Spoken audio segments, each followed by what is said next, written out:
Welcome, welcome, welcome. Come and sit by the fire. This is our Warhammer Fantasy 6 podcast where we take shelter from the wild ructions and day-to-day controversies of the modern gaming world to relax in our cozy, grognard space. I'm your host, Josh, and I'm joined by my good friend, Ben. How are you going, mate? It's been a while. Good, sir. It's been a long time. Feels like an eternity. It has. But we had a good weekend. It was good catching up, actually. Yeah. Over in Ballarat. Uprising. In the cold. The annual tradition. It was cold up there. Oh, yeah. I was wearing shorts. It was perfectly fine. Oh, man. Have you sort of recovered? What have you been up to in the last day or two? Have you had a chance? Have you had a chance to take a couple of days off to stop painting and whatnot? I've just relaxed, which was nice instead of trying to smash out the last of the wood elves for Uprising. It was good. How much? How close was it to the wire with your painting? Well, technically, I didn't quite finish the ultimate. Oh. I got him. Oh, I never saw. Pretty close. Right.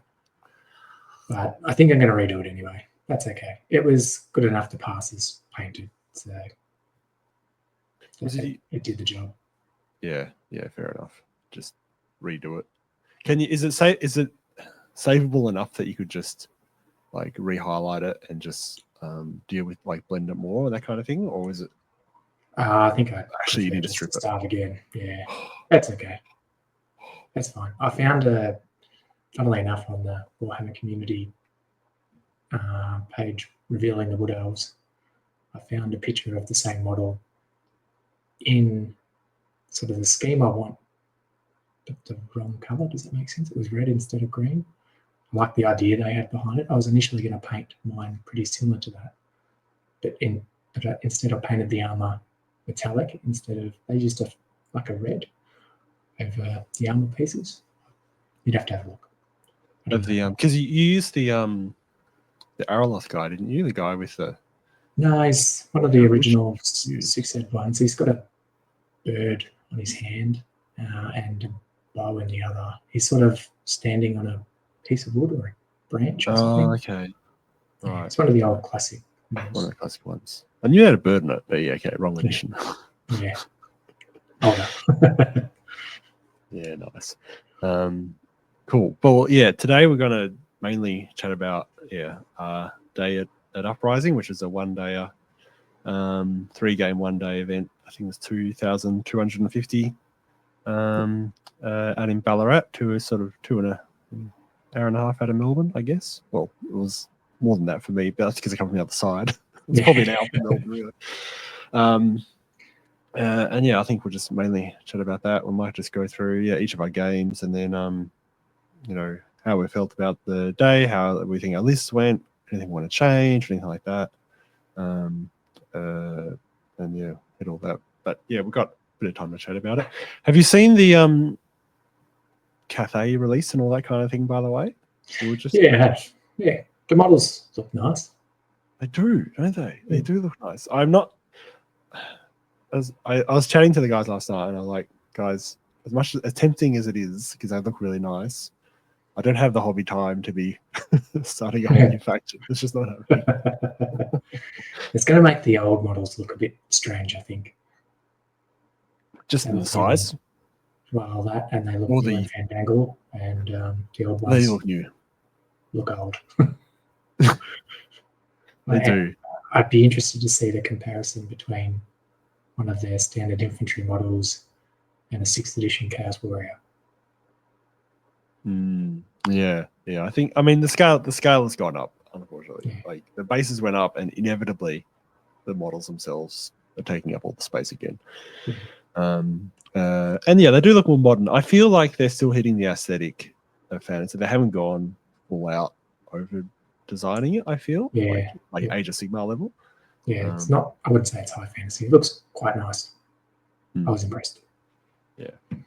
Nice. That's high praise. Yeah, coming from me, it is. It is. All right. So we hit the Uprising. So yeah, this was about how many people? I think there was 22 in the end. I think there was 24, 25 sign-ups. Yeah, we had a couple of dropouts late, so Yeah. We're looking at the that's the case. there was 22 sort of on the. I played all the games too. There was no dropouts in the day. Yeah, I'll go through. I'll just quickly run through my list, and then you can hit yours, and then we'll just go through our games sequential. So yeah, I brought my cult of Slanesh. Have I got? Oh, actually, I'll throw up a photo of it. Here we go. Whoop.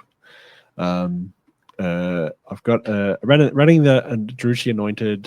He's on a Seed of Slanesh because it's a lot of fun on the Seed. I'm really enjoying it. Initially, I was just running him just in the unit of Devoted, but he's so much more threatening on the Seed. It's a lot of fun. He's got an extra spell, Enchanted Shield, so he's 2-up save with a Chaos Armor, Hard Stone of Darkness for a 4-up ward, and a Dispel Scroll. He's also got a Lance. And level 2 on Slanesh. I've got 2 other level 2s on Slanesh, 2 sorceresses, one with an extra power dice, one with a dispel dice. And the other one has a Wand of Caradrion, which gives a bounce spell Doombolt. Then 14 Devoted, like the Witch Elves version of the Slanesh with a War Banner and full command. Do they have Frenzy? No. Right. So that's the big difference between. It's a big difference. They don't have Frenzy or Poison, but they've got Soporific Musk. So they've got the halving weapon. Ah, yes, cool. Right. Halving weapon skill effect. So yeah, and they don't have Frenzy. They have 2 attacks in their profile, so they essentially have the 3 attacks. So it's a bit of a weird way around it. Anyway, I got a little 10 repeated crossbowmen, 5 shades, 6 Cold One Knights. I got the Rapturous Standard on there, which I was really pleased about. I haven't used that before in the Cold One Knights, man, but I think I'm going to keep doing it because it worked well. Had to pay for them to get Marcus Slanesh to get the banner, which I don't normally do, but that was also a nice effect as well. Doesn't make them immune to stupidity, obviously, but being able to have the half weapon skill everywhere, it's really nice. So yeah, unit of 6 Cold Ones. Then 5 Furies, 5 Dark Riders with crossbows, 5 Mounted Demonettes, 2 Fiends, and 2 repeated Bolt Throwers. So I've got 9 casting dice, 6 dispel dice with a dispel scroll and a bound item. So yeah, reasonably potent magic, and especially because I've got 3 casters, all level 2, all on Slanesh. It helped me push through some helpful spells through the game. But yeah, I'll get through that. What about your list? Okay, so I took Woodies. I got a Highborn with Rhinos Harp and Annoyance Melee. An Alton Label with Helm of the Hunt and Hail of Doom Arrow. 2 level 2 Spell Singers. One with Kalangor's Stave, which can cast Tree Singing more than once and adds a +1 to the distance. Not that really came into effect all that often. And Pageant of Strikes, which is an additional shooting attack, which can be handy to assassinate little wizards running around and the likes. The second one had a scroll and the Deepwood Sphere. The Deepwood Sphere, due to the lack of forests that I could play with, was kind of irrelevant as well, but doesn't matter. Then I had 2 units of 10 Glade Guard with a musician in each, 5 Glade Riders with a musician, 8 Dryads, 17 Eternal Guard with full command and a War Banner. That's where the Highborn sat. 7 War Dancers with a musician, 5 Wild Riders full command, 3 Warhawks, a Treeman, and a Great Eagle. Yeah, cool. Yeah, good list.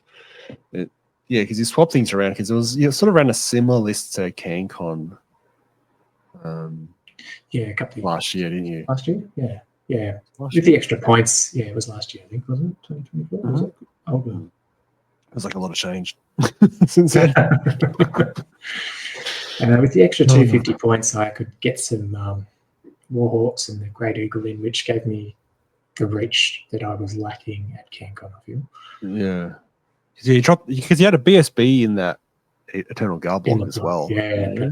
When you lost the unit, it was like 1,000 points.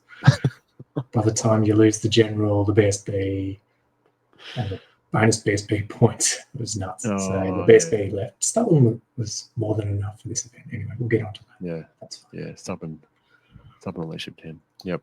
All right.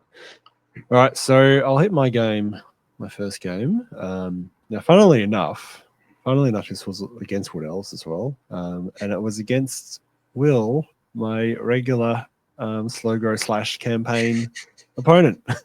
We both drove out to Ballarat, and we're like, we're playing each other.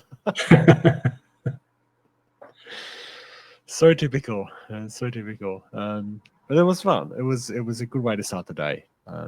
Definitely enjoyed it. It's a fun opponent to play. And he was rocking a forest dragon.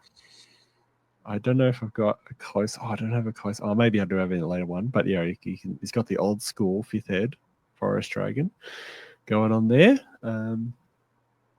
which he might have acquired at the end of the slow grow. I'll quickly go through the list. So given the Stone of Crystal Means for the dragon with a Enchanted Shield and the Oaken Armor, so I think you get regen. What's that? Wait, is that what Oaken Armor does? I can't remember.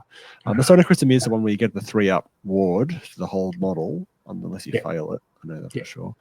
And then you had level 2 Spell Singer with 2 Dispel Scrolls, so just a scroll caddy. I think she was Athel Lauren. You had a Noble. Is it just? Oh, that's a BSB. Yeah, BSB Noble, and he was in the Eternal Guard list. The Eternal Guard block. You had the Eternal Guard was about 20. Full command. 8 Dryads, 5 Glad Riders, 5 War Dancers, 3 War Riders, 8 Wild Riders with a War Banner, a Tree Man, and 5 Way Watchers. So deployment was, this is actually, check out the terrain on this table, man. It's pretty snazzy. Is it yours? Yes. So some fellow has set it up, this whole little city board with little buildings, and on the map there's roads going everywhere and stuff. So the board essentially had 4 buildings sort of running in the middle band of the board between the deployment zones. And a hill, 1 forest. He placed his 3 forests around the middle of the table, and there was a couple of fences chilling out as well. The scenario for the first round, what was it again? It was a central objective, a little 40 mil objective, and basically, otherwise it was a pitch battle. But if you had the most unit strength within 6 inches, I think, from it, at the end of turn 2, you score 1 bonus point. End of turn 4, you score 2, and at the end of the game, you score 3. So a total of 6 battle points. The scoring for the matches was, I think it was 14-0 on victory points, and then potentially additional 6 points on top of that if you get the battle bonus points. And there was different battle points for each scenario. But I'll go through that as we hit each one.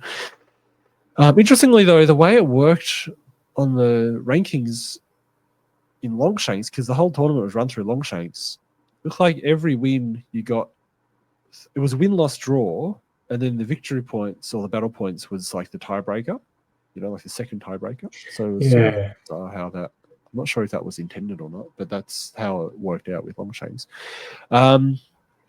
Anyway, my deployment, I sort of started to develop a better system with this. So I got the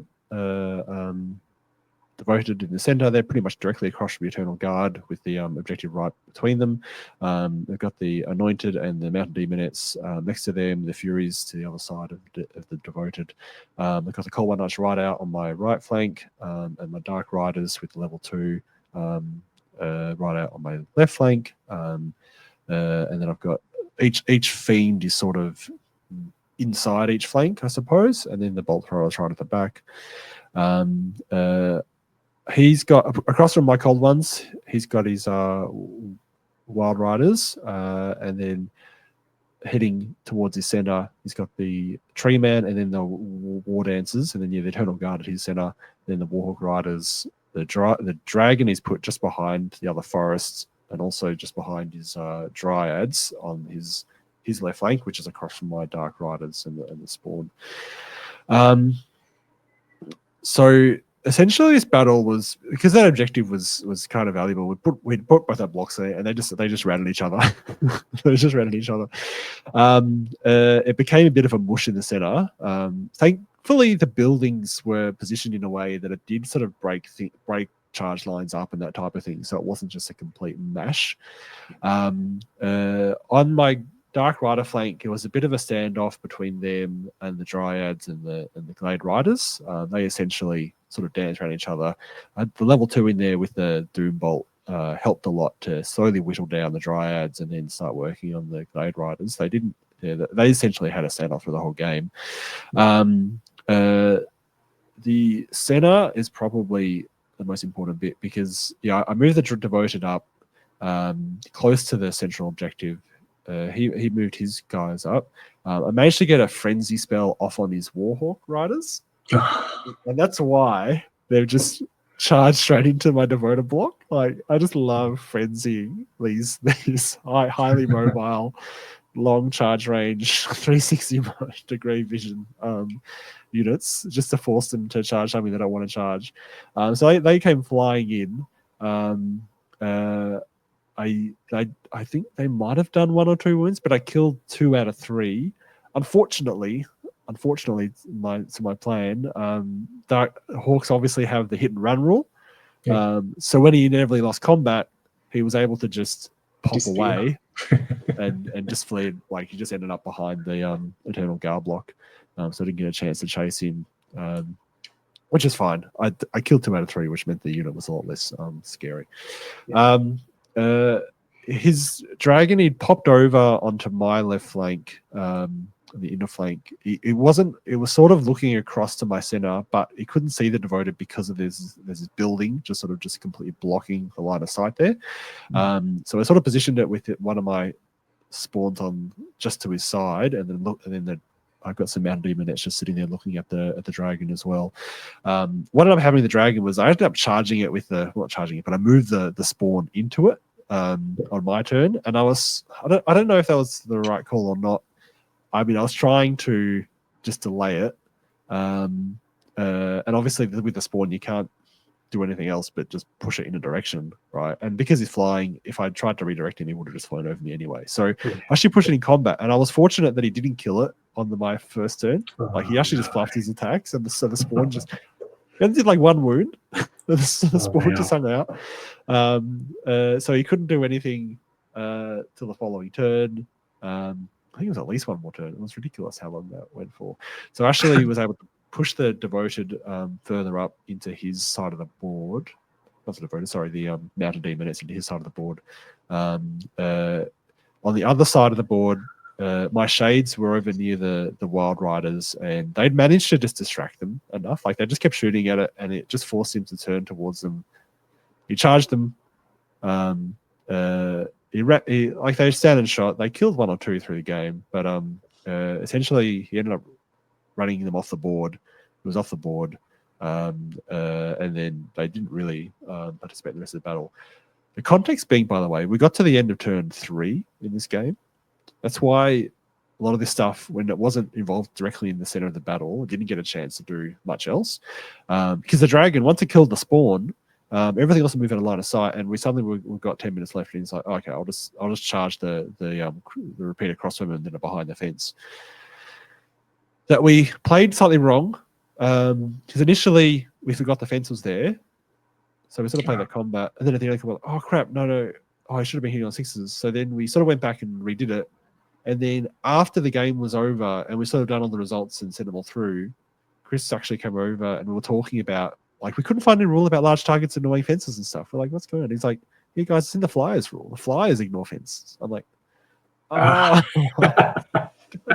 Yeah. You think to look at the Flyer section. Yeah. It's like, it's not intuitive.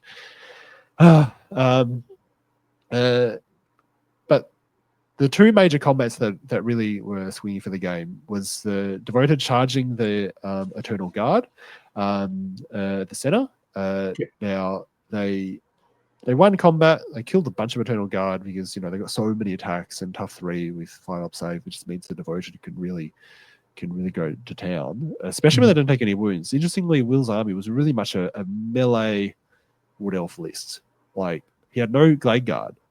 He had about 12 bows in the entire army. So it was a really interesting list.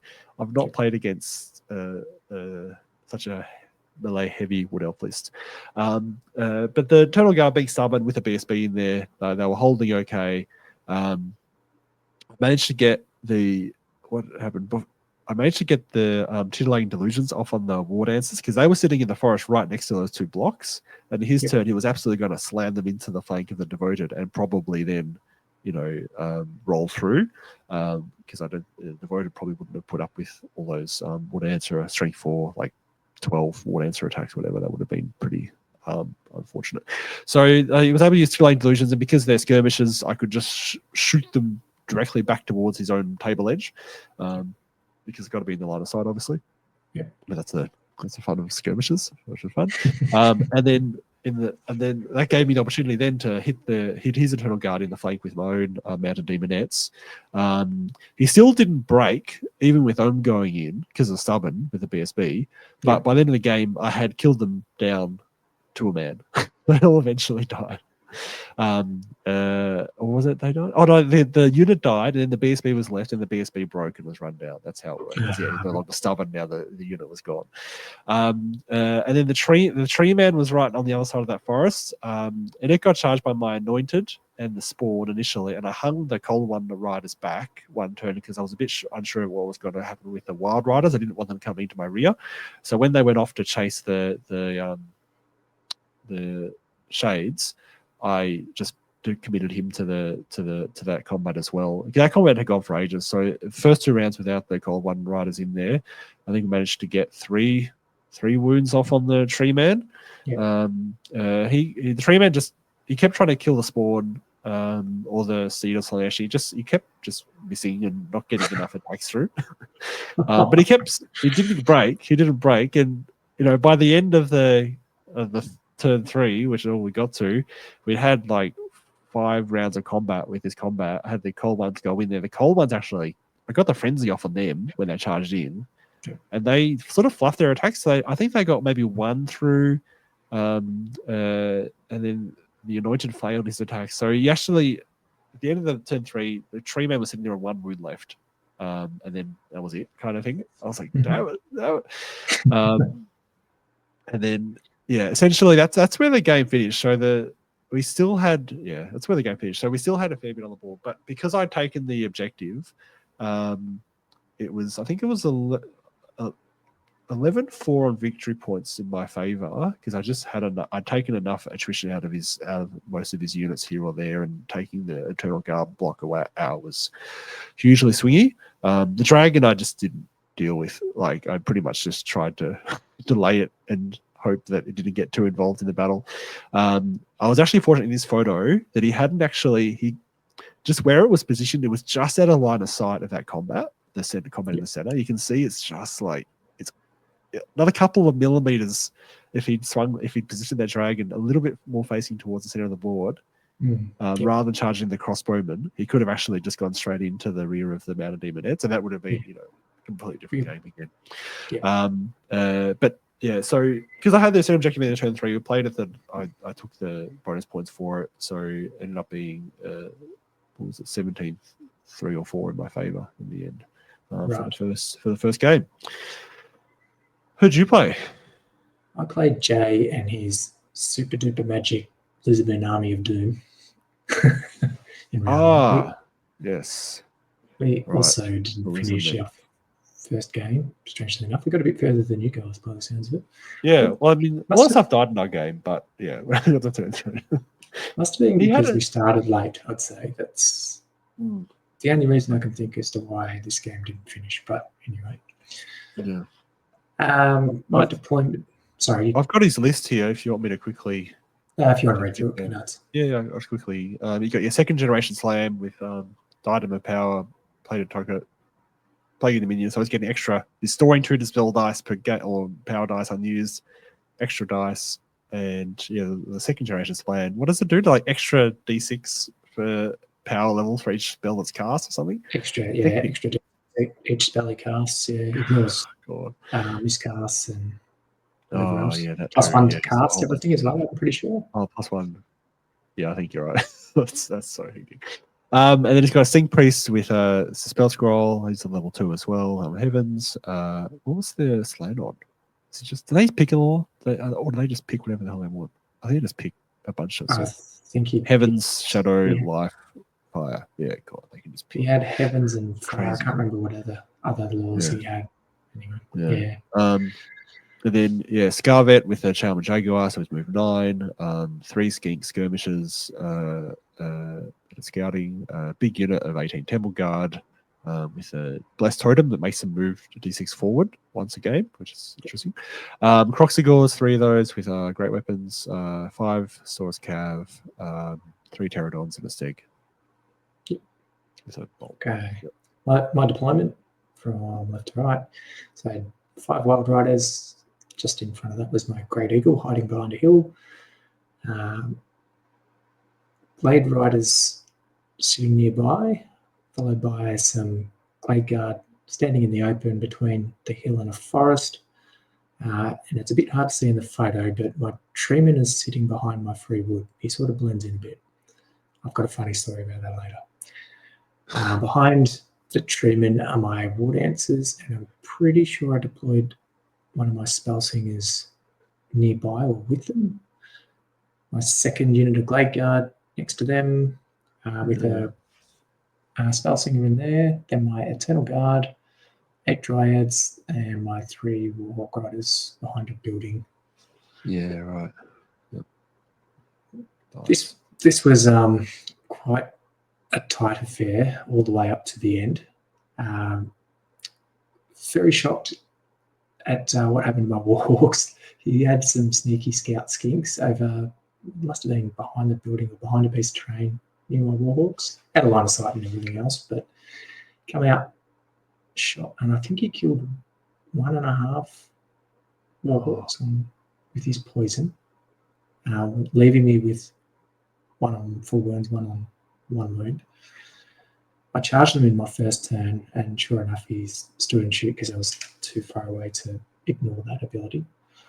And of course, he wiped them out. I probably should have just moved the Dryads around and ran the Warhawks away to save them, save the points. But silly me, I thought, sure enough, surely I get with the charge modifier and skirmish at Nick 2 on the charge. He shouldn't bring him down, but he did. He was probably on 6s. It was his dice were hot. Poison, man. Yeah. Anyway, everything sort of moved up slowly except the Glade Guard, which remained where they were. The token in the middle of the board was quite conveniently just in front of a forest for me, so I could manipulate if I could manage to get some magic off, I could manipulate where the forests were sitting to give me a bit of an advantage to get to the token or take control of it. So my Eternal Guard were going through the forest. Probably turn 3, I think it was, but can't really see it in this picture. I don't think I took enough photos to actually know what was going on. But Jay's army, the amount of magic, I'm surprised my Elf army survived. It was just so much. He didn't get all the spells he wanted, but I think there was enough there to whittle down the little toughness 3 elves. I spent a lot of the time trying to shoot the Cold Run Knights with Glade Guard, and the other unit sort of focused on the Temple Guard, the opposite side. Not that I was doing a lot of damage to Strength 3 to Tough 4. I think they were 3 or 4 plus armor save. I can't remember exactly. It wasn't until later in the game that I sort of started cleaning them up. My Great Eagle advanced on the left to deal with Pterodon Riders, or at least make them think about what they were going to do, and slow them down a bit if they decided to charge the Eagle. Can't remember. I think the Dryad started following the Skinks round on the right-hand side. It was a pretty slow advance for the first turn or two, and then I think turn 3 onwards started to lap around his left flank, or his right flank, I should say. And then we sort of met in the middle. That's right. My Altar Noble hid in that little forest in the middle of the snow forest. Let loose his Hail of Doom arrow, because he was within 2 inches of the edge of the woods into the temple guard. And I had it. Yeah, that's probably the right photo to be showing there. I had the treeman had moved up a bit further, and the stegodon was a bit closer. I had sort of worked out if in the next turn both those units had survived, I'd double charge the steg with the altar and the treeman. Unfortunately, Jay had let, I can't remember what spell it was, but it did damage to all units. It's like a shooting attack within 12 inches, and it killed the altar noble. Oh, right. Bad. And I'm pretty sure it caused a panic because the unit destroyed on the Eternal Guard and they fled. But they didn't go far. They ended up turning around. Right. Yeah, so that slowed it down a bit. I ended up getting the bonus points for turn 2. But that just because you're just within 6 inches there. With it, yeah. I think I was a bit closer than that. I think I was actually in the woods, but when I got by points, that point. Yeah. Yep. But yeah, after he killed that altar noble, I was sort of left. He moved his temple guard up, and his stegodon was just behind it, to the side of it, but pushed back a bit. Does that make sense? So sort of the same alignment that's in the current photo here, but the temple guard were a bit further forward. So my treeman still had the opportunity to charge, and I thought that might hold up his steg for a little bit. Later down the track, it must have been turn 4. He used the banner or the magic item that lets him move. So he did a reform or a turn, it must have been a turn, and then charged with his banner, thinking the combat res will get the treeman. But the treeman held pretty strong, and it was just giving the treeman free combat res. It was just killing the temple guard rather than taking on the steg. I thought it was just easier to wound those guys. So I was hitting on 3s, winning on 2s, I'm pretty sure. And we get to probably the final moment in this game, which I'd whittled down, the treeman had whittled down the temple guard. They'd also charged some war dancers that were hiding in my forest next to this photo there, next to the treeman. The war dancers had also charged the temple guard to add to the combat. I think we had a drawn combat or something the round before. Must have killed a few. Got down to 1 temple guard, the Saurus hero, and the Slan left in the unit. Oh, what? I had taken +1 attack on the turn that I charged, so I couldn't use that again. I took Killing Blow. The War Dancers managed to kill the Scarvet. I don't know what the Saurus hero is called. It might be Scarvet, is it? I think Old Blessed Lord, isn't it? But didn't. But with the attacks against the Temple Guard standard, so I left myself shy of 400 points, and whatever the sign cost on top of that had they broken. Oh my god! Yeah, in the last turn. So he did manage to make the treeman flee, and the War Dancers held the turn before. I should mention that. It's crazy. Yep. I would have thought it been the other way around, where the War Dancers would flee and the treeman would just stand there, but wasn't the case. Yeah. You expected the other way around. Yeah. Oh my god, that's so close. If you had more time, I think I would have got him. The Eternal Guard were down to just over half strength, but they were much closer to the objective and probably within charge range. They were in the forest, I'm pretty sure. It was. Yeah, I reckon I would have been within charge range. I reckon I would have got him had we gone to turn 6. Maybe wrong, but depends on what his magic did, I guess. Yeah. So it was a pretty tight affair. I think the battle points or the bonus points got him over the line. It was a 9-8 win to Jay. So yeah, right. 9-8? No. It was a 10-10 draw. He went up. Must have been, I don't know, 12. He went up 2, so it must have been 12 to 12-11 it was. That's right. So I got 1 battle point. He got 2. Right. Oh my gosh. Right. That is so close. Yeah. We didn't get to the end. Turn 5 as far as we got. Yeah, fair enough. That's cool. What an interesting game, man. My next game, this is round 2. I will. I've got the pack here. Where is it?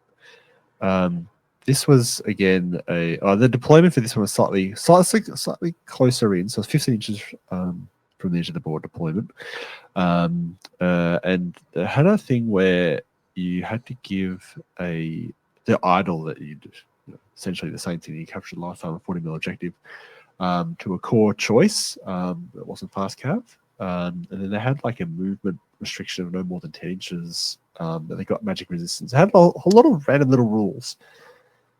I must admit, I just quickly on the day, because I hadn't reread it again before I went in. Suddenly on the day, I was like, "Oh, what are these rules?" Trying to quickly scan through, and then it's like, "Yeah, okay, fine. It's too complex. That's why I was playing." Just get going. It's funny how that happens when you just want to get crack through these games. Essentially, yeah, each player had this one objective that was in one of their core units, and then the bonus points were centered around capturing the opponent's one, having your idol in their objective, like a breakthrough type thing, or indeed, I think the third one was having your own friendly units above half strength and in the enemy deployment zone.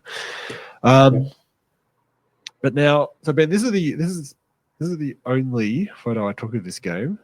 This was up against Tom Clare, who was running Beast Hordes of Chaos. So he had a mixture of stuff, actually. He had little demons and that type of thing too. So he had a Beast Lord with Armor of Dalmatian and Slaughterous Blade.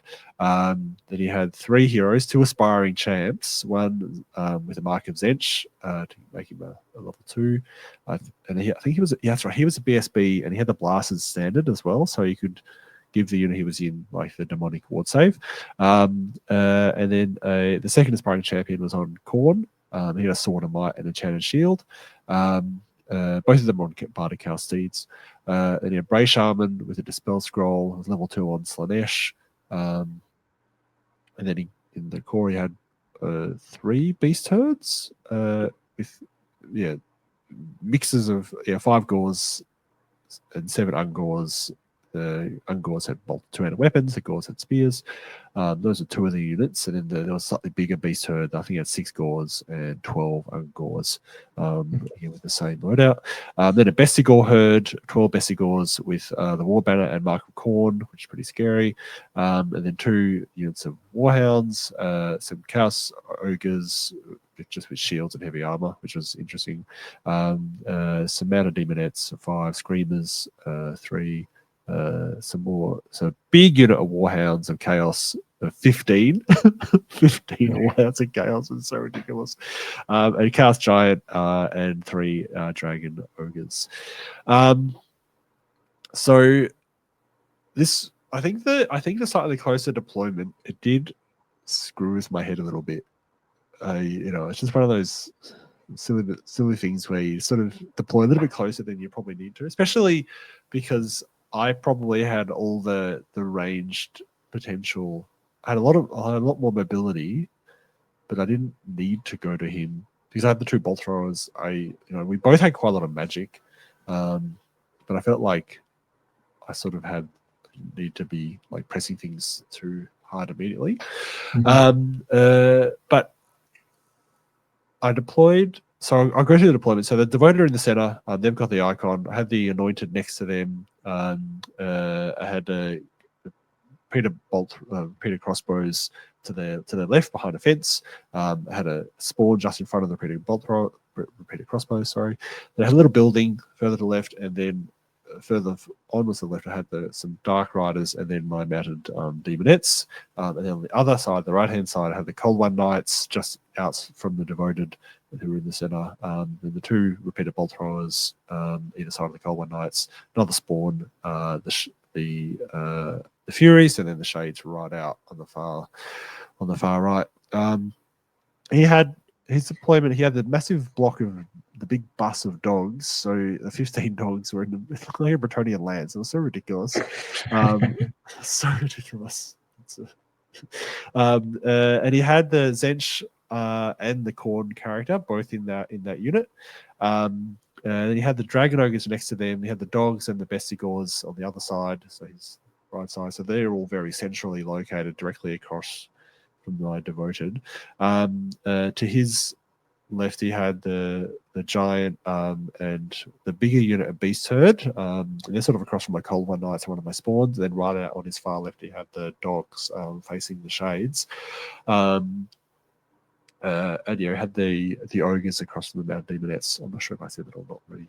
And then between his main blocks of the dragon ogres and the big block of dogs and the ogres, he had just some screamers, and the screamers were directly across from my Dark Riders, who I had the level 2 in, and they were kind of close, like close enough that he could just I think he went first. He declared a charge with them, and Dark Riders fled, which is fine.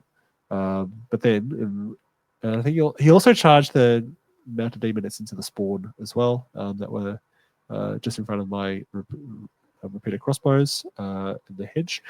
But then, my Dark Riders fled, and then they failed to rally the next turn. So my first turn, they failed to rally, despite the fact I had a musician.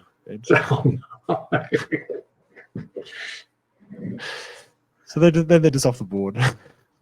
So before my first magic phase, I'm down 2 levels of magic, which is like, that's horrible. I'm very sad face. And from that point on, I really felt like I don't know, because the magic is so important in this army. I like, and he had quite a lot as well. So suddenly I was struggling to defend him better than I could, but also I couldn't put him on the defensive as much. Because I lost a bounce spell and I was down to 7 power dice, and I think he had 6 dispel dice. So it was really hard for me to reliably get stuff off. And then just lost that potency. So he, as I said, so I was sort of focused on this guy, so I didn't actually get any more photos, and for some reason I was just like very disappointed I lost him. I mean, I feel like I should have had, like, he was sort of talking about this as well. I sort of suggested maybe I have running it like that, have the sorceress out of the Dark Rider unit so that she's not going to flee with them, Yeah. But I was wondering about that. I was like, well, yeah, if they flee, does that mean they can redirect to the sorceress? You know what I mean? Like, because she would then be a valid target in a way that she wasn't before. Yeah, if she wasn't a valid target before they charged. Probably she wasn't. So then, it's like, well, is that better or not? Is it just, my problem was deploying it too close. But I shouldn't have deployed it closer. But I think I deployed it first, and then he put the screamers down, so obviously I just didn't see it coming. Yeah. Anyway, that's the way things go. This is Warhammer. His Mounted Demonettes charged into the spawn, and they didn't kill it that turn, which I was pleased about. Unfortunately, the spawn managed to only kill like 1 back. I was hoping the spawn would actually do more damage to them. So that combat ended up lasting for a few turns before they finally killed the spawn. The Screamers, after they made the Dark Riders fled off, they actually charged the side of the repeater crossbows. And that combat again lasted like 4 turns. I made two Leadership 5 break tests in a row. And then a Leadership 7 break test. Again, I kept rolling exactly the number. It was so ridiculous. So I had no business passing these tests.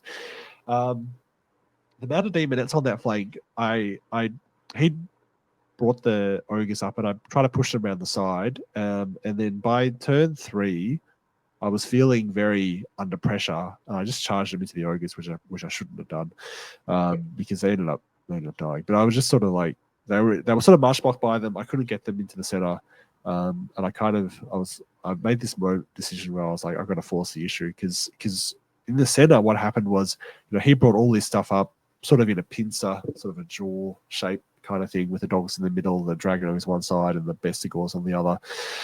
Because the terrain sort of was funneling us. Like, we've got this weird little piece of impassable on one side to the center, and then the forest on the other side of the center. And it kind of meant we all sort of tried to go through this little narrow gap almost. It was sort of strange.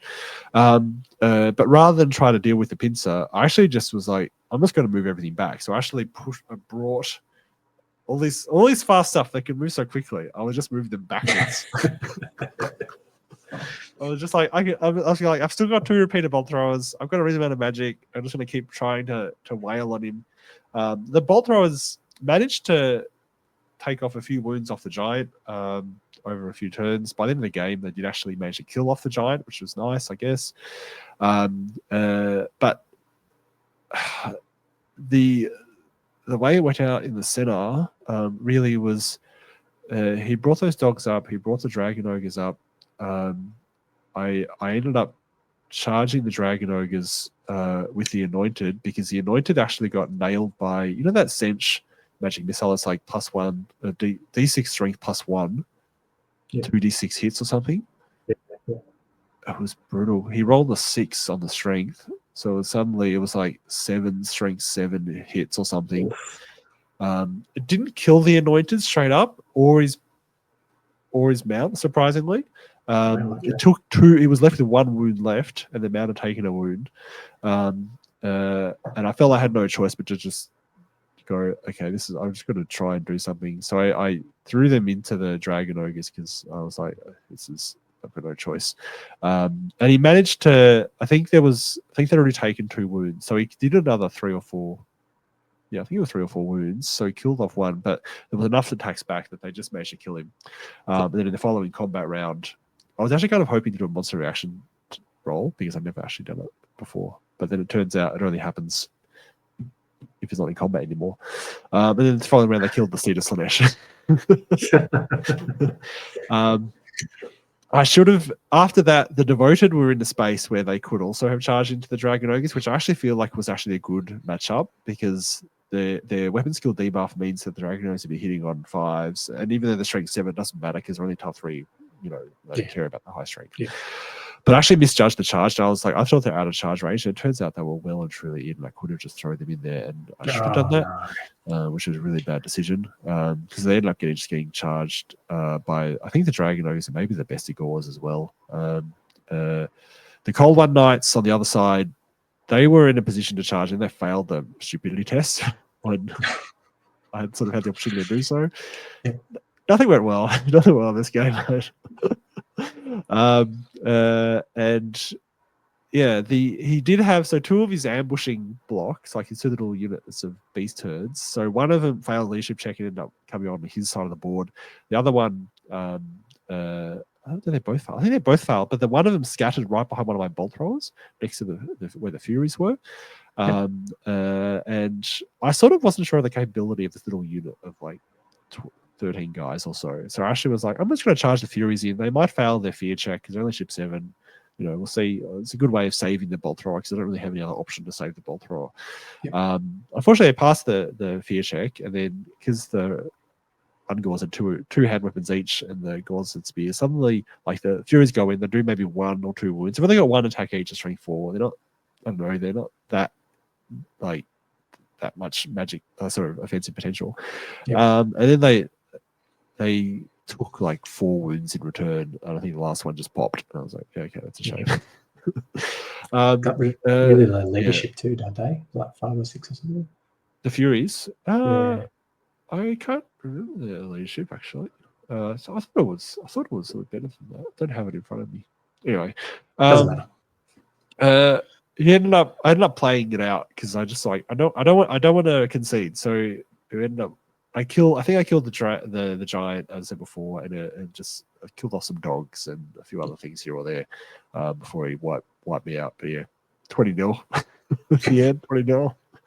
Like, whoo. Tom actually ended up taking out the whole tournament, I believe, in the end. Yes, he did. Yeah, 3 wins. Max 320s, I think it was. It was ridiculous. Yeah. Anyway, that's my game 2. How about another nice looking border terrain and map going on here. This is my game 2 against another Ben, funnily enough. And Ben played a lot of older editions, but not a lot of 6th editions. So I was trying to sort of teach him bits and pieces as we played. he knew enough to play the game, but there was a couple of little bits and pieces that he needed. Just some of the intricacies of 6 Ed kind of thing. Yeah. Anyway, my deployment from, we'll go right to left because this photo is the other way around. All good. There's 5 Glade Riders, my Warhawks, hiding behind a building, a ruin. Then I think my Wild Riders are behind them. My Trayman just next to the Wild Riders, followed by my War Dancers, the Eternal Guard brick in the middle, 2 units of Glade Guard that were aimed over towards all these infantry and knights. And on the far left was my Dryads and my other Spell Singer.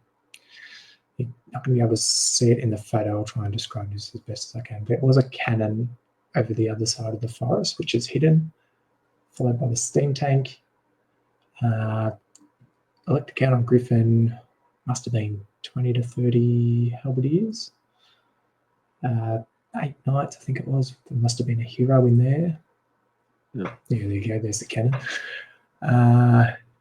20 odd archers, the volley gun, a mortar, and 5 pistoliers on the other side. Poor Ben, his artillery was quite unlucky. Like his cannon that was aimed at my Dryads misfired the first turn. I think his volley gun or his mortar also misfired in the first turn. Yeah, it was just rotten luck, really. And I think the stank might have had a misfire as well. It was 2 or 3 at least in the first turn. So unlike. Yeah. I think from memory, I went first and my Dryads moved up as fast as they could to get to the cannon. I didn't take this photo after turn 1, unfortunately. Great Eagle did something similar and sort of moved up to get within range to charge the cannon just in case something happened to the Dryads. The Glade Guard. Is that one? Or is that too far forward? No, that's probably about right. That should be my movement, I think. The Glade Guard and the Spell Singer that were there sort of stayed where they were. They just took fire at the halberdiers, I think it was. I didn't think I bothered with the knights at this point in time. The Eternal Guard moved up as quickly as they could. Trayman moved up with the War Dancers sort of trying to hide behind him. And there's an Altar Noble. Oh, sorry, I forgot the Altar Noble. The Altar Noble was also sort of sitting behind the Trayman as well. Then my Warhawks jumped the building and just sat on the other side next to the mortar, or very close to the mortar. So I had a couple of options in turn 2 when I went to declare charges, assuming the Warhawks and the Glade Riders, of course, didn't die. It got to Ben's turn. It must have been his turn 2, I think. I'm assuming it was turn 2. Anyway, he shot all his war machines and all his archery. And it got to my turn 3 where I started declaring charges, and I said, the Trayman's going to charge the volley gun. I said, oh shit, that's a miniature. He got so confused. He thought it was a forest. So, instead of shooting the Trayman, I can't remember. He must have shot the Eternal Guard or possibly the Warhawks. I can't remember. There was only like 1 or 2 of them left after he'd shot them up. But yes, it is fair enough. There's not a real Trayman model unless you can't tell it apart from a real tree.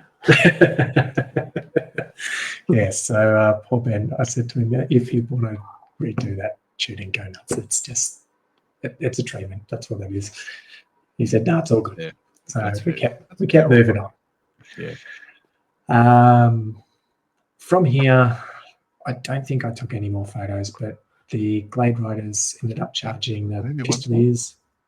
This one, but that's not really. It's no more photos after that. Yep. All good.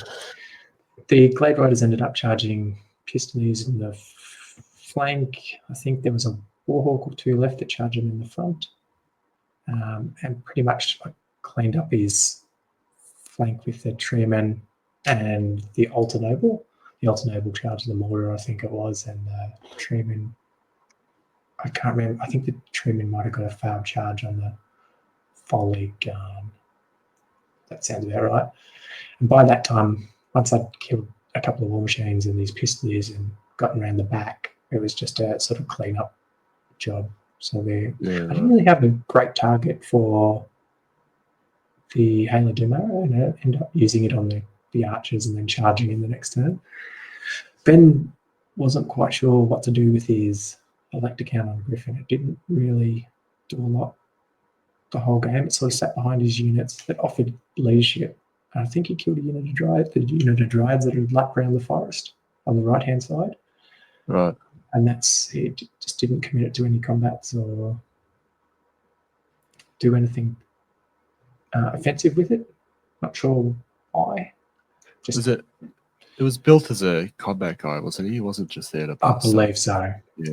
Yeah, right. Sort of Justice Armor, Matory Guy, and Holy Relic. Yeah, right. Yeah. In the middle of the board, the Eternal Guard finally met with, I think it was the Knights first. Yeah, it was the Knights first. They moved up, got charged by the Knights, and then the following turn, the War Dancers charged in and helped clean up the Knights. They fled. I think there might have been one or two of them left. Don't think I caught them either. I think they got away.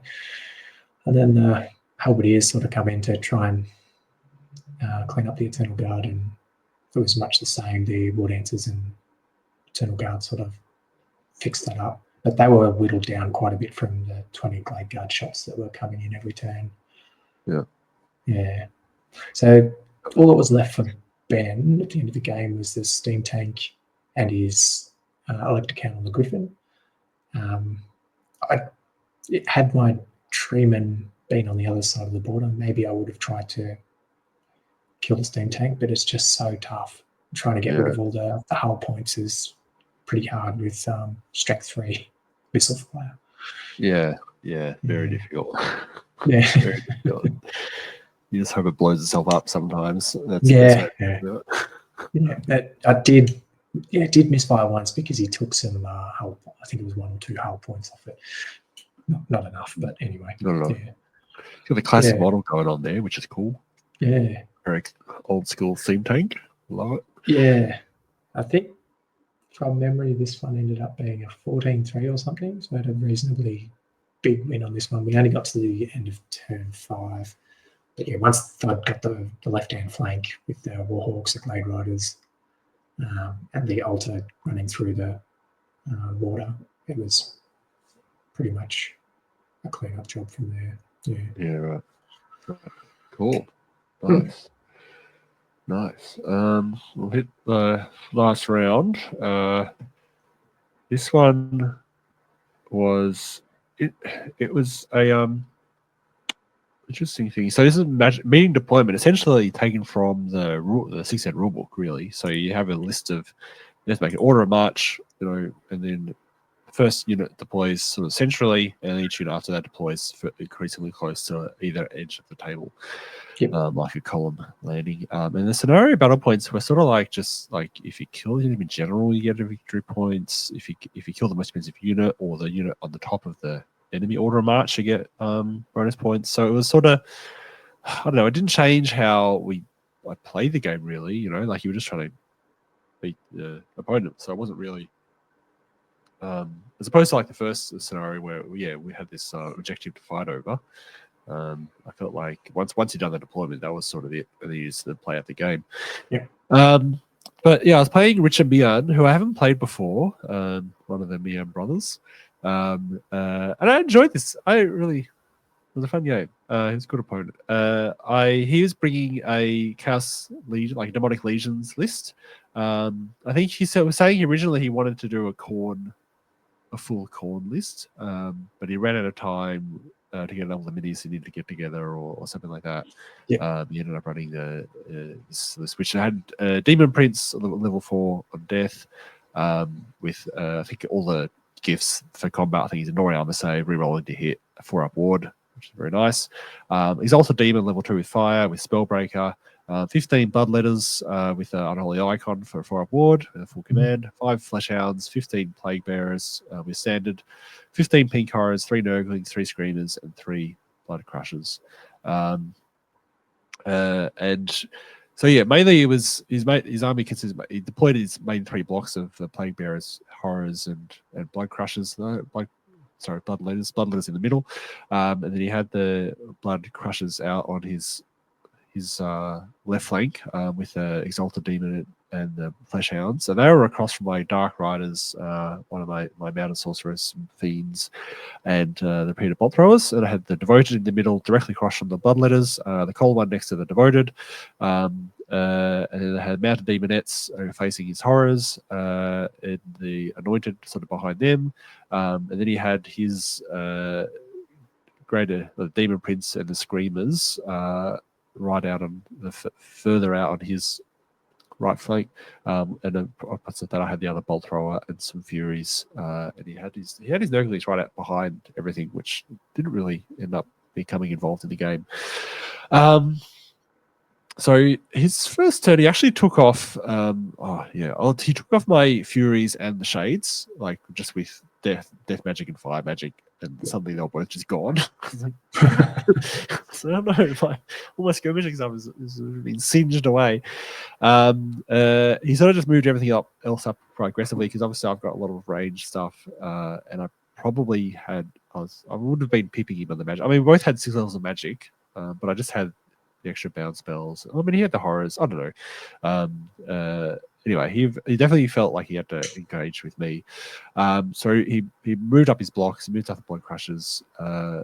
My first turn, he didn't throw the demons in behind my lines or anything like that. He couldn't quite, because we were 24 inches apart. But in my first turn, I shot at the Exalted Demon behind the blood crushers with the Bolt Thrower. Hit it, wounded it. Took off 2 wounds. It's like, what's going on? Because it's D3 wounds, right? Like I just rolled 5. I was like, it's so close. I moved up everything a little bit more cautiously, and I managed to get 2 Lane Delusions off on his Bloodletters. And actually, his turn they moved up, and then I managed to get a double charge with the Devoted and the Cold ones. It's the first time that day that the simulators had done this, where it allowed me to get a flame charge on a block just by forcing it out of position. The Cold ones were also frenzied as well, so I managed to frenzy them. So it must have been the same combat phase. Same magic phase. I think I rolled a 6 on the D6 strength 3 hits of the unit taste when it was frenzied. So that's why there's only 5 rather than 6, because I just rolled 6 and I wounded with like 5 out of 6 hits. And I luckily only failed 1 of the 2-up saves, but it was like, what the hell, Josh? Why are you rolling so well? The Blood Crushers, they tried to charge the Crossbowmen because they couldn't really charge anything else, and they fled and rallied. The Dark Riders sort of try to go around the flank of the Exalted Demon and sort of threaten. And I pushed my Sorcerer. She left the unit of the Dark Riders. I sort of learned from the second game. It's like, maybe I can pop her out of the unit occasionally if she can safely do that. So I sort of popped her out of line of sight of the Exalted Demon.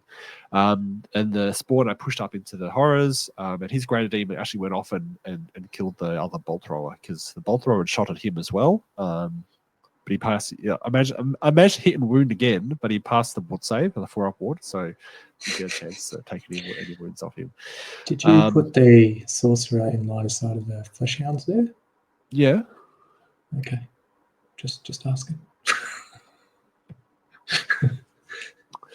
My plan was to flee if they charged. Right. Okay. Gotcha. But I felt like they were far enough away, because they're only movement 7. Right. Gotcha.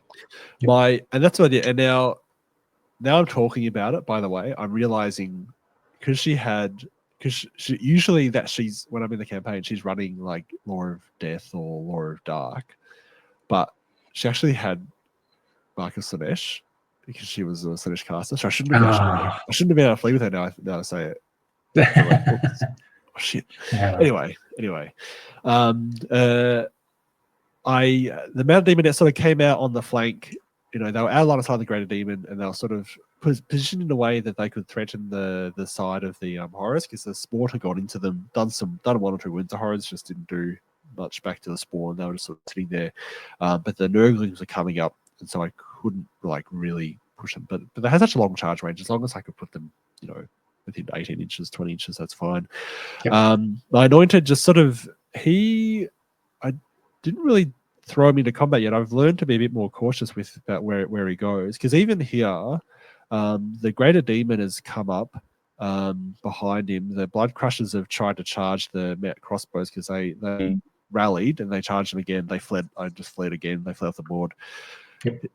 In this position, I was actually very tempted to charge him, but it wasn't actually quite a flank charge. And I was like, oh, this is a frontal charge. I don't want to charge him into the front of the 3 blood crushers, because that's still that's a lot of attacks coming back at him. I mean, he's got 5 attacks himself. That's strength 7 on the charge, but if each base has got 4, what is it, strength 5 or 6 attacks, and that's 12 attacks going. If I don't kill, and even if maybe I kill off 1 base, but I was like, no, I'll just float around. So I actually backed off and went out of the line of sight of the demon prince and just kept trying to whip him with my whip. The blood letters in the middle just popped with that flank charge, and the devoted in the front. I was like, yeah, it's going through. The Kohler ones actually overran into the Nurgling flank, where they sat for a while. I think for another 3 turns of combat, and they actually ended up losing the combat. And the Nurglings actually pursued them. The devoted over the following turn charged into the side of the horrors. So it's all happening in the center, man. So yeah, the devoted the devoted charged the horrors. The Mountain Demon is also in the flank of the horrors, and the horrors popped. But then because the Cold One Knights actually ended up losing combat against the flanked plague bearers, the devoted almost got recharged by them, but they were just shy of an overrun into the rear of the devoted after the devoted taking out the horrors. So devoted had time to turn around and look at the plague bearers as they charged. But then also the greater demon, the demon prince, I mean. So I had got a couple of lashes off on him. I managed to, I think I've done 1 wound on the first one, and the second one I rolled a 6 D6 strength 6 hits with a lash, with a blessed whip. And I got 5 wounds through, but his 4-up ward, he passed 4 out of 5. I was like, or he passed them all. I can't remember, but he still had 2 wounds left, and he went into combat. And I was like, damn it, he should be dead. Oh, but he charged the rear of the devoted at the same time as the plague bearers go into the front. Now, the demon prince kills. He's in combat, in base contact with 4. He kills 2 or 3, but there's only 1 witch left to strike back. She got 3 attacks, man. She hits with 3, rolling to wound. I roll 2 6s, and then he fails both the 4-up wards. Oh no! It was just so unlikely. It was just so ridiculous. It was so unlikely. You couldn't believe it. I mean, I was like, damn it, he didn't die earlier, but then he shouldn't have died then as well. And then so he essentially dies straight up. And then I have the Mountain Demonettes who are out on just in the nice position to flank the plague bearers, come in the side there. They ended up, I think he rolled a 10 on the break test for the plague bearers, and they disappear. Yeah. And then I've deluded the blood crushers had reformed around, and then I Titillating deluded them, so now they're marching slowly across the board the other side.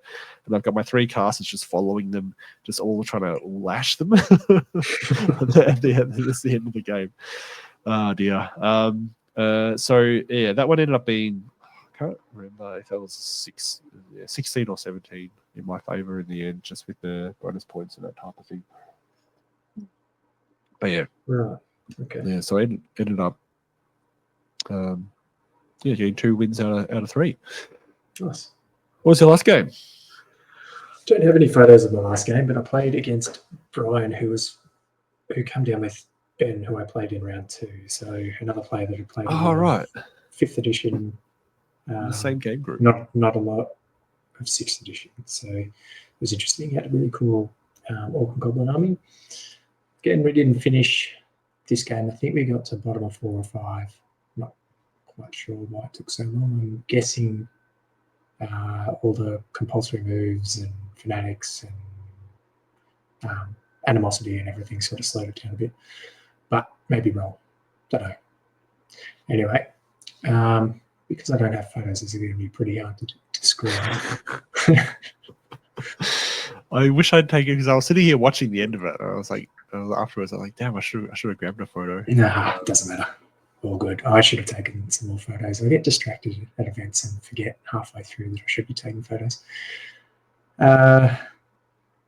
Basically, I think this is the game that I probably made the most mistakes in it. There was only a handful of mistakes. One being I left my war dancers that had a spell singer attached in range of Savage Orc Boar Boys and their frenzy. I thought I got them out of arc, but I didn't check it. And sure enough, they were in range and cleaned up. Could you have actually moved him out of arc if you had checked it, kind of thing? Like, was it just probably? Probably. That's so frustrating. Yeah. The worst. What was the? Oh, on my right flank.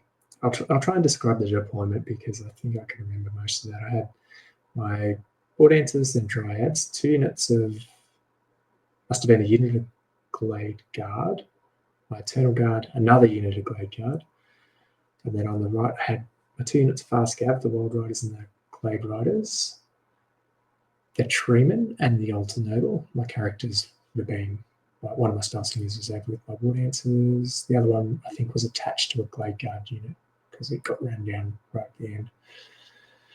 But I don't know why I didn't do it. I should have shot the giant. He had a giant in his army. He had a giant, 2 units of Boar Boys. One was Savage Orcs, one was normal Boar Boys. A unit of Savage Orcs, 2 units of Goblins with 3 Fanatics in each. A big block of Black Orcs. Wasn't a lot of magic. I think he only had 1 Goblin Shaman and a BSB with the Itty Ring, one that gives cast headbutt. I can't remember what else he had. But anyway, on the right flank, I had 2 units Fast Scav, my Treeman, and the Altar Noble. And I was trying to weigh out where to shoot my Hail of Doom arrow that I never shot. And I should have shot it at the giant, but I didn't. I thought another Treeman will take him out. Boy, oh boy, was I wrong when it just did that 2d6 wounds. Yeah, what happened with that combat? Because they were in combat for a while, weren't they? Yeah, I fluffed my first round of attacks when I charged, and then in his next combat, he hit me, and if I failed a test, I couldn't attack the following turn, but he could. Oh. And then the following turn, he did 2d6 wounds, and that was pretty much it, I think. Wow. Yeah. That large target table for the giant can be pretty, if he rolls the right stuff. Yeah. Can do a lot of damage. Also charged my 5 Wild Riders into this. I think it must have been 8 or 10 Boar Boys. They sort of whiffed all their attacks, and the Boar Boys whiffed all their attacks. The Wild Riders stood there, and funnily enough, in the next combat, when they gained extra attacks, they just absolutely cleaned up. That's straightforward. This one was another tie game. I can't even remember what the score was. I'd have to look at long shakes to find out what it was. But in the last turn, the Eternal Guard were fighting against the Black Orcs. And I managed to break the jerks. And he failed the first. He failed the first leadership check. Yeah. Must have been winning by 3 or 4, I think. And then he was lucky he had his little Goblin BSB there to re-roll the break test. Otherwise, this one would have gone from a minor loss to quite a big win, I think it would have been, because it was his general's unit. And right. Can't remember if it was the first unit he put down or not. I can't remember the order of his deployment. It probably would have been by the sound of it. Yeah. But it was a great game. We didn't finish the game, but quite enjoyed it. Yeah. Yeah, he didn't quite finish. Did you finish any of them? No, Like, was it all? Yeah. I don't know. I don't know what's going on. That's very strange for me. I usually finish all my games. You know. I mean, the first game did start late for everyone, I think, which made it Yeah. harder. That one I'd But- probably put down to starting late would be the issue there for that one. The other two, not sure. Possibly having to explain a few rules, which is not the end of the world. I don't mind doing that. That's a big job. Yeah, fair enough. Oh, that's quite cool. Yeah. All right, so you picked up 1 out of 3 wins. Not bad. Yeah, 1 out of 3. I reckon had we gone to turn, Some very close. Yeah. had we finished game 1 and 3, I probably, obviously the draw probably would have changed, but I think those games were quite winnable. Yeah, sounds like it. Yeah, for sure. How do you think your list went? Like, Actually, are you currently just devising? I'll be changing it up for the next event. I'll make you happy, Josh. I'll run a spell weaver and a unicorn. You're gonna bring a unicorn? Yeah, I'll bring a spell unicorn. weaver on a unicorn. I'd love to hear it. I think it's not a bad idea. I think it is viable. I think I'll need some practice games to work it out. We've got plenty of time to work that out. I think the one complaint with my list would have been, and it's sort of because the magic's heavily based on forests, the way I've built my spell singers, and I only got the free forest in game 1 because the other games were pitch battles. It sort of left me a bit. Yeah, there wasn't many forests, and there wasn't many like on the board like natively either. Yeah, like a lot of times. And if they were on the board, they were a million miles away. So I kind of needed the spell singers on horses or unicorns. The thing that attracts me about the unicorn is it's because it's a monstrous mount. If you get something hits her, it's only a 5-up to hit the rider kind of thing. So it does make it a bit more survival. Like I'm very tempted to put my sorceress on a Cedar Slanesh. I really want to do it. For the same reason, but unfortunately, you can't hide in the forest. Like that's the value of the unicorn. Is you can hide out of the last sight and then pop out, and you still have that protection of being, riding a monstrous mount. I feel it's almost like a little mini ward save in a way. Anyway, I'm very keen to see it happen. Just I quite like the Eternal Guard. I thought they were great. They never went under half strength. They held their own. Didn't they? Right. The whole day. All day. They got close in the game against Jay with his Lizardman because he kept trying to nuke him or spit at him with his skinks. Yep.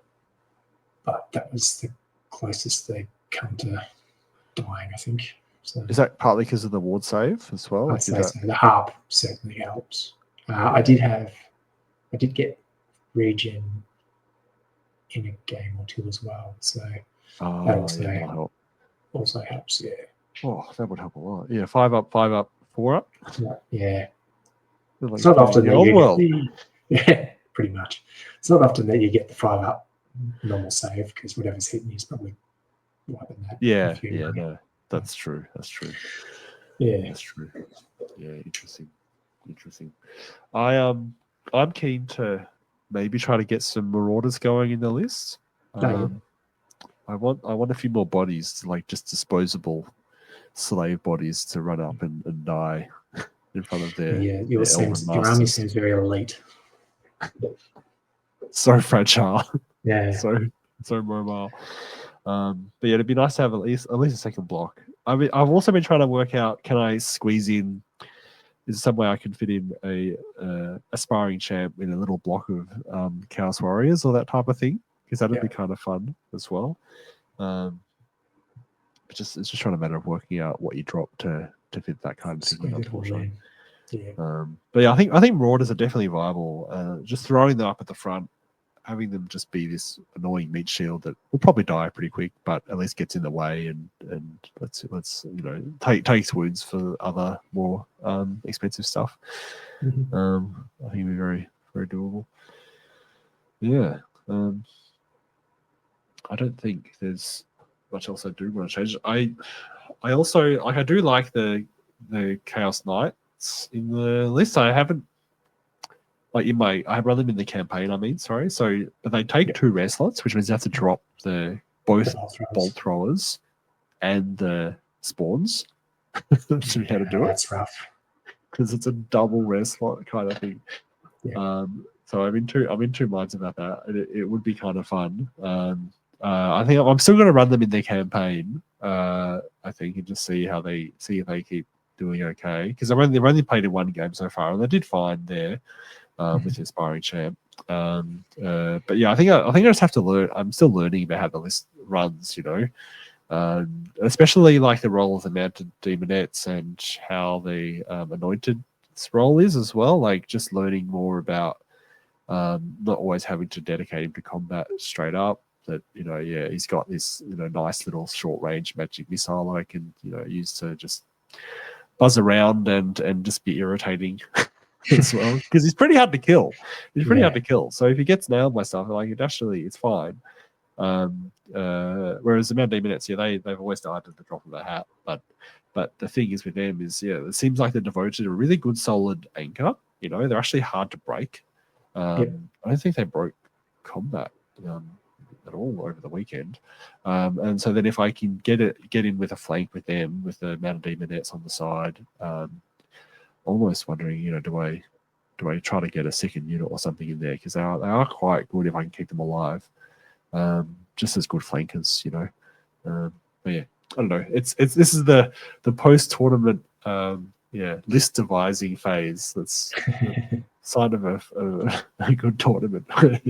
Just thinking, what can I run next time? Because honestly, I don't know why during the day I was sort of like, maybe I'll just run the Bretts next time. But afterwards, now at this point, I'm like, I want to keep doing it. I want to keep trying to get better at running this list. Because I feel like it takes a lot of finesse, but I feel like it is quite rewarding if I can get it right as well. You won't see too many cult lists around either. That's the thing. You'd be different. Yeah, that's true. I haven't seen any lists. But the weird thing is, I thought there'd be more Bretts around, but there aren't. It just run very bizarre 6-head lists apparently. There was a lot of chaos on the weekend, though. There was three armies, I think. 3 chaos armies. A couple of orcs and goblins. Only 1 vampire count, I think. Oh, was there? Yep. Yeah, fair enough. Yeah, I think because there were a couple of Wood Elves. I think it was you and Will, Wood Elf runners. I think you're right. I think the chaos was the most common. But not like cultist and Ish chaos, although you could argue that would fall into that categorization. Oh dear. Cool. Well, yeah, I think we have another there's potentially another tournament happening in a few months, I believe. Isn't that right? There's I think Tom was talking about June or something. So yeah, which should be cool. I think it might just be another similar point value singles game or something like that. Another one player. Yeah, it should be fun. I look forward to that. See if we get similar number of people coming in. We'll see. Well, we might wrap it up there. That's good chatting about our day. I'd be keen to do it again when we get a chance. You let me know if we sort it out. We'll gotta keep doing it regularly. Especially with all the campaign stuff going on. There's a lot going on with the campaign, man. I gotta go through it with you at some point. Yeah, no worries.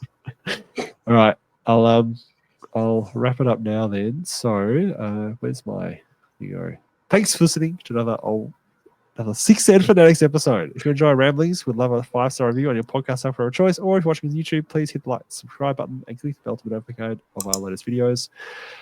And feel free to join the Old World Fanatics Patreon if you want some behind the scenes chatter, mainly about the old world, but definitely free to join. But yeah, so until next time, thanks for listening to another episode of 6-head Fanatics. See you later, mate. Bye.